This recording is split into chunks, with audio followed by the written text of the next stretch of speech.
This is the opposite of indoor STEM, really. So we're using the same skills, a lot of the same techniques, but when you take it outdoors, kids have an innate curiosity that awakens when they go out the doors of the classroom. They want to learn in this environment, and it's a different way of really sparking their interest. And when you're teaching STEM outdoors, the kids automatically start coming up with the ideas and the creative thought process. They flow very quickly and very smoothly. You can take the compass and place it in that hand with the rectangular base plate. That's the place that this lays on. The rectangular base plate pointing out in front of you. It's really a different style of teaching where we provide the basics and an introduction, but then the kids take it on. They take on their ownership for it, and they really develop the product themselves.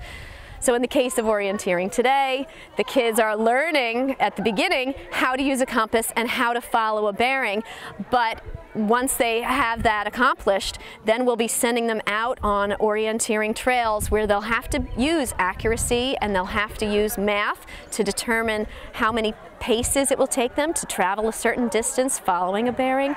And then when they come back for their next orienteering program, the kids are going to work in small teams, and they will actually lay out their own courses, take all of their own measurements, and then their designs will be tested by other teams of students.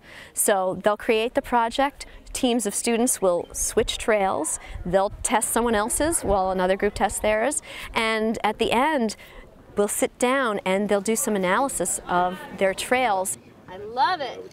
Love it, you guys. You're just taking off.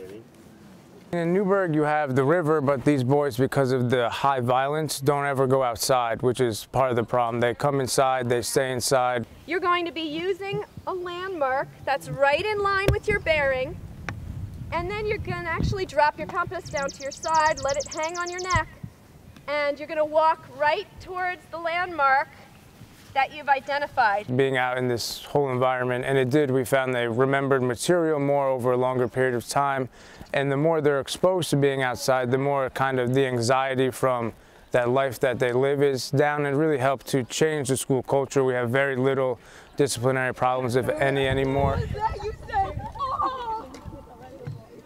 It's really more for group work and learning how to collaborate and problem solve. So we'll do projects back at school that directly goes with stuff that they learned here, and they learn to work together and solve. And we're big into maker learning, and they kind of go hand in hand. My favorite part is that we can stay outdoors, and like usually if you're in public school, you just stay inside all day. But here we come out like every 2 weeks. We come outside and explore the nature. Did you have it? And my favorite thing is it's basically still science, and we're still learning about stuff we would learn in class. But out here we actually get to interact with things that they teach us, and it'd be better than just being in class and learning about it. But since we're outside, we can use our hands and our eyes, we can actually see a lot. And one. There you go. Quite often when you're from a city environment, that first trip is all about building comfort in the outdoors. So it's not uncommon for urban students to feel very out of place, very anxious about what may be happening around them. Everyone seems to think that they're going to see a bear.